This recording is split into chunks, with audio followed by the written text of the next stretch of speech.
এই মুহূর্তে আমি রয়েছি রাজধানী নিউ মার্কেটে এবং এখানে যদি একটু আপনাদেরকে বলতে চাই যে দুপুর 12টা থেকে বাংলাদেশ নিরাপদ খাদ্য কর্তৃপক্ষ তাদের অভিযান পরিচালনা করছে একটি ফুচকার কারখানাতে এবং এখানে আসার পর আমরা যেটি দেখতে পেয়েছি যে এখানে বাংলাদেশ নিরাপদ খাদ্য আইনে যে আইনগুলো রয়েছে সেই আইনের প্রত্যেকটি ধারা ব্যত্যয় করে এখানে খাদ্য তৈরি করা হচ্ছে। একটু যদি আপনাদেরকে দেখাতে চাই, আপনারা দেখতে পাচ্ছেন যেখানে ফুচকা তৈরি করা হচ্ছে, চটপটি তৈরি করা হচ্ছে এবং এগুলো কিন্তু তারা যেটি আমাদেরকে জানিয়েছেন যে ঢাকা শহরের বিভিন্ন জায়গায় তারা এখান থেকে বানিয়ে সেই জায়গাগুলোতে দিয়ে রাখেন এবং একটু যদি দেখতে পাচ্ছেন আপনারা যে খোলা পরিবেশে অত্যন্ত নিম্নমানের দ্রব্য যেগুলো তৈরি করা হচ্ছে এবং আমরা দেখতে পেয়েছি যে যেগুলো তৈরি করা হচ্ছে খোলা অবস্থায় রাখা হয়েছে সেগুলোর মধ্যে মাছি সহ বিভিন্ন জিনিসপত্র কিন্তু ঘুরছে।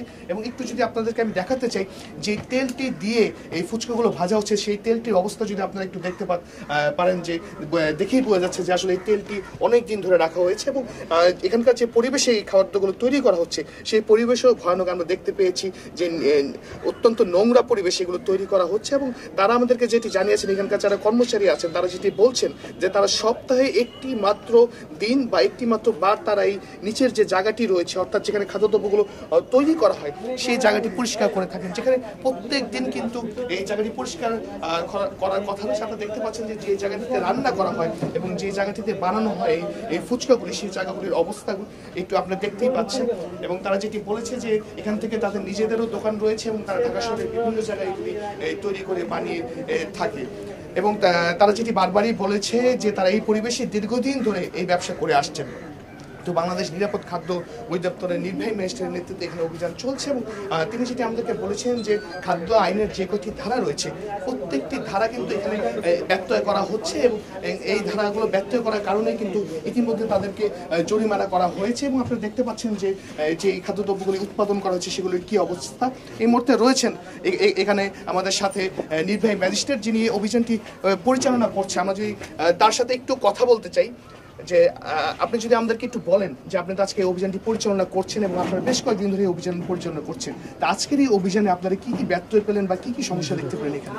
আমরা মূলত নিরাপদ খাদ্য বিধির যে কাজগুলো রয়েছে সেই বিষয়গুলো আমরা অ্যাড্রেস করে থাকি। তারই ধারাবাহিকতা আমরা একটি ফুচকা প্রতিষ্ঠানে আমরা আসলাম।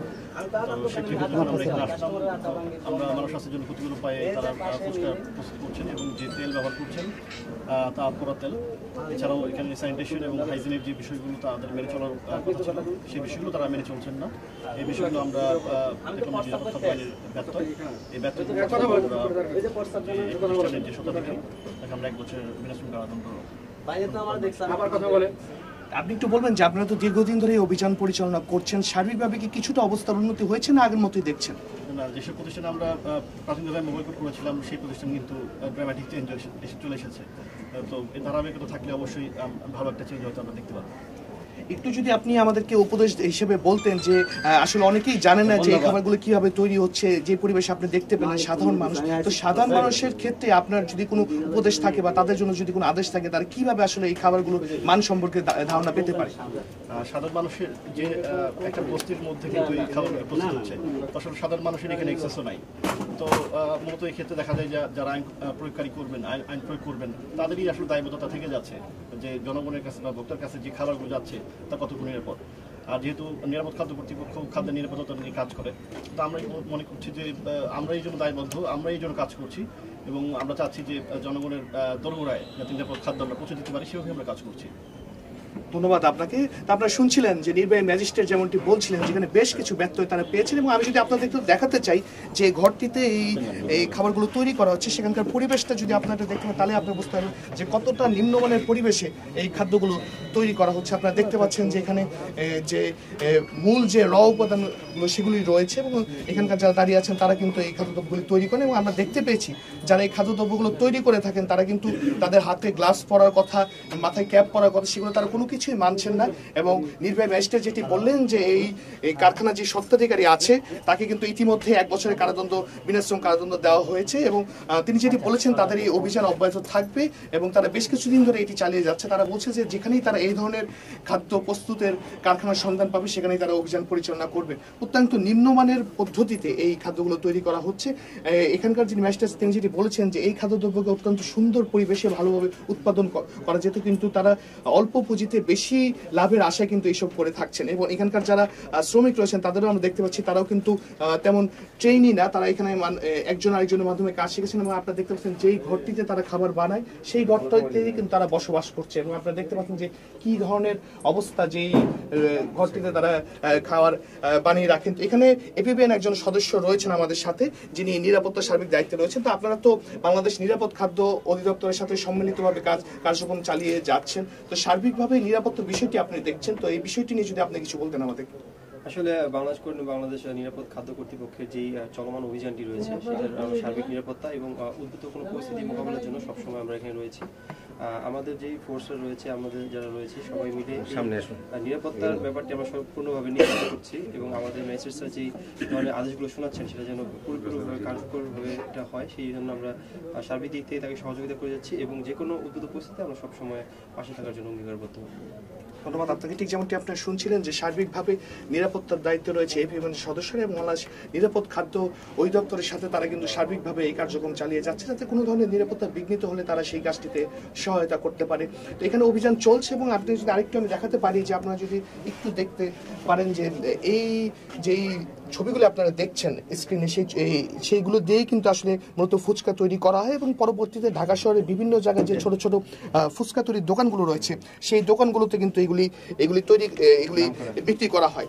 এবং তারা যেটি আমাদেরকে বলছেন যে তাদের মূলত টার্গেট থাকে ঢাকা বিশ্ববিদ্যালয় কেন্দ্রিক যেসব দোকানগুলি রয়েছে সেই দোকানগুলোতে, কারণ সেগুলো দোকানগুলোর বিক্রি বেশি হওয়ার কারণে মূলত তারা সেই দোকানগুলোতেই সরবরাহ করে থাকে। এবং একটু যদি দেখাতে চাই আপনাদেরকে, আপনারা দেখছেন মূলত যে রুমটিতে এই ফুচকাগুলো তৈরি করা হয় সেই রুমটির দৃশ্য। এবং এই দেখতে পাচ্ছেন যে বাক্সটি থেকে আসলে মূল উপকরণগুলো নেওয়া হয় সেই বাক্সটির কি অবস্থা এখানে আপনারা দেখতে পাচ্ছেন। এবং এখানকার যারা শ্রমিক রয়েছেন তারাই কিন্তু নিজেরাই কিন্তু স্বীকার করেছেন যে তারা কিন্তু সপ্তাহে মাত্র একটি বার এই জায়গাটি পরিষ্কার করে এবং বেশিরভাগ সময় জায়গাটির এই অবস্থা রাখে। এবং একটু জানিয়ে রাখতে চাই যে যেই জায়গাটিতে এই ফ্যাক্টরিটি রয়েছে বা কারখানাটিতে রয়েছে সেটি একটু কিন্তু গলির ভিতরের দিকে হওয়ার কারণে কিন্তু সহসাই সাধারণ লোকজনের চোখে পড়ে না, বা আইনশৃঙ্খলা বাহিনীর যারা সদস্য রয়েছেন তাদের কিন্তু চোখ ফাঁকি দিয়ে তারা এই কাজটি করছেন।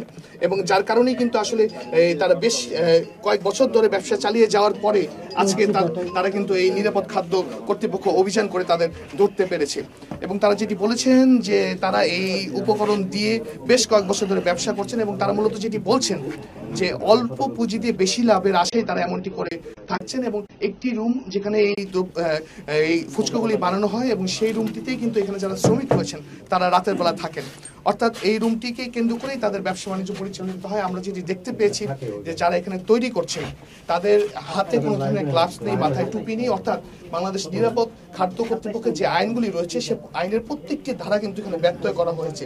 এবং যেই জিনিসগুলো দিয়ে ফুচকা বানানো হচ্ছে, তৈরি করা হচ্ছে, সেই জিনিসগুলো কিন্তু আমরা দেখতে পাচ্ছি, অর্থাৎ যে তেল দিয়ে ফুচকাটি ভাজা হচ্ছে সেই তেলটি অনেক পুরানো, বেশ কয়েকদিন ধরে, অর্থাৎ একটি তেল দিয়ে কিন্তু তারা প্রায় 1 থেকে 2 সপ্তাহ ধরে এই ফুচকাগুলি কিন্তু তারা ভাজছে। এবং তারা বলেছেন যে শুধু ফুচকা নয়, এখানে তারা চটপটিও বানিয়ে থাকেন। এবং মূলত রাস্তার পাশে যে ছোট ছোট দোকানগুলি দেখা যায় চটপটি এবং ফুচকার, সেই দোকানগুলিতে কিন্তু তারা এই মালগুলি সরবরাহ করে থাকে। আপনারা দেখতে পাচ্ছেন যে ছবির মাধ্যমে যেই জায়গাটিতে ফুচকাগুলি বানানো হচ্ছে সেই জায়গাটি থেকে তেলাপোকা বের হচ্ছে, অর্থাৎ কি ধরনের নিম্নমানের জায়গার মধ্যে এই খাদ্যদ্রব্যগুলি তৈরি করা হচ্ছে তা কিন্তু সহজেই অনুমেয়। আপনারা দেখতে পাচ্ছেন যে যেই মূল উপাদান দিয়ে ফুচকা তৈরি করা হচ্ছে সেই উপাদানগুলোর মধ্যে মাছি ঘুরতেছে, অর্থাৎ তারা কিন্তু বলছেন যে যে জায়গাটি আছে এই জায়গাটি বেশিরভাগ সময় এই অবস্থাতেই থাকেন, হয়তোবা সপ্তাহে একবার তারা এই জায়গাটি পরিষ্কার করেন, যেখানে নিরাপদ খাদ্য আইনে বলা হয়েছে যে এই জায়গাটিতে বা যে অবস্থার মধ্যে পণ্যটি বানানো হবে সেই জায়গাটি কিন্তু প্রত্যেক দিন, অর্থাৎ খাদ্য তৈরির পরপরই সেটি পরিষ্কার করে আবার আগের অবস্থায় ফিরিয়ে আনতে হবে। তো আপনারা দেখতেই পাচ্ছেন এবং বুঝতেই পারছেন যে ফুচকা তৈরি এই কারখানার কি অবস্থা। এবং এই পরিবেশের মধ্যেই কিন্তু তারা এই কার্যক্রমগুলো চালিয়ে যায়। এবং একটু যদি জানিয়ে রাখতে চাই যে এইসব কারণেই কিন্তু আসলে ফুচকা এবং চটপটি খাওয়ার মাধ্যমে সাধারণ মানুষ অসুস্থ হয়ে যায়, পরবর্তীতে তাদের বিভিন্ন জায়গায় বিভিন্ন ডাক্তারের পরামর্শ নিতে হয়, এইসব কারণেই কিন্তু। তো নিরাপদ খাদ্য আইনের কর্তৃপক্ষের যারা আছেন তারা যেটি আমাদেরকে বলছেন যে এখানে বেশ কয়েকটি আইনের ব্যত্যয় হয়েছে, সেই আইনগুলোকে সেই আইনের ব্যত্যয়গুলো হয়েছে এবং সেই আইনের কারণে কিন্তু এখানকার যে মালিক রয়েছেন, কারখানার মালিক, তাকে 1 বছরের বিনাশ্রম কারাদণ্ড দেওয়া হয়েছে। এবং তারা যেটা বলছেন যে সাধারণ মানুষের পক্ষে আসলে যেই কারখানিতে এইসব বানানো হচ্ছে বা যে জায়গাগুলোতে এইসব কাজ করা হচ্ছে সেখানে পৌঁছানো সম্ভব নয়, এবং তাদের পক্ষে আসলে কোনোভাবে জানা সম্ভব নয় এই দ্রব্যটি কিভাবে আসলে তাদের কাছে যাচ্ছে। তো সেই ক্ষেত্রে তারা যেটি বলছে যে গণমাধ্যম এবং বাংলাদেশ নিরাপদ খাদ্য কর্তৃপক্ষ সহ অন্যান্য যারা আছে কর্তৃপক্ষ, তাদের একটি দায়িত্বশীল ভূমিকা রাখতে হবে, তাদেরকে খুঁজে খুঁজে এই জায়গাগুলো বের করতে হবে এবং এগুলো যাতে একবার অভিযান চালানোর পরবর্তীতে যাতে এই জায়গাগুলোতে আবার এই ধরনের কার্যক্রম না হয় সেই বিষয়টি তারা ভূমিকা রাখবেন বলে জানিয়েছেন। তো তারা আমাদেরকে যেটি বলেছেন যে আগে তারা হয়তো একটি অভিযানের মাধ্যমে সেই অভিযানটি শেষ করে দিত, কিন্তু তারা এখন উদ্যোগ নিয়েছে যে পরবর্তীতে একটি ফলো আপ অভিযানের মাধ্যমে, অর্থাৎ যে জায়গাটিতে একবার অভিযান করা হয়েছে সেই জায়গাটিতে আর 1 সপ্তাহ বা 2 সপ্তাহ পরে আরেকটি অভিযান চালাবেন, যাতে অভিযান চালানোর পরবর্তীতে কি অবস্থা রয়েছে বা তারা আবার কি নতুন করে ব্যবসা শুরু করেছে কিনা বা তারা যে জায়গায় জিনিসগুলো বানাচ্ছেন সেই জায়গায় আগের অবস্থা রয়েছে কিনা সেই জায়গাগুলো তারা মনিটরিং করবে। এই ক্ষেত্রে তারা বলেছেন আমাদেরকে যে তারা গণমাধ্যমের একটি সাপোর্ট চান, যাতে তারা যে কাজগুলি করছেন যাতে সেই কাজগুলি তুলে ধরা হয়। তো এখান থেকে আসলে সর্বশেষ যে তথ্যটি আমার কাছে ছিল, আমি যদি এই মুহূর্তে বলতে পারি যে নিউ মার্কেটে একটি ফুচকা তৈরি কারখানায় এই মুহূর্তে অভিযান চালাচ্ছে বাংলাদেশ নিরাপদ খাদ্য কর্তৃপক্ষ। আজকে দুপুর 12টা থেকে অভিযানটি শুরু হয়েছে এবং তারা যেটি আমাদেরকে বলেছেন আজকে আরো বেশ কয়েকটি জায়গায় তারা এই অভিযানটি পরিচালনা করবে। তো এই ছিল আসলে আমার কাছে এখান থেকে সর্বশেষ।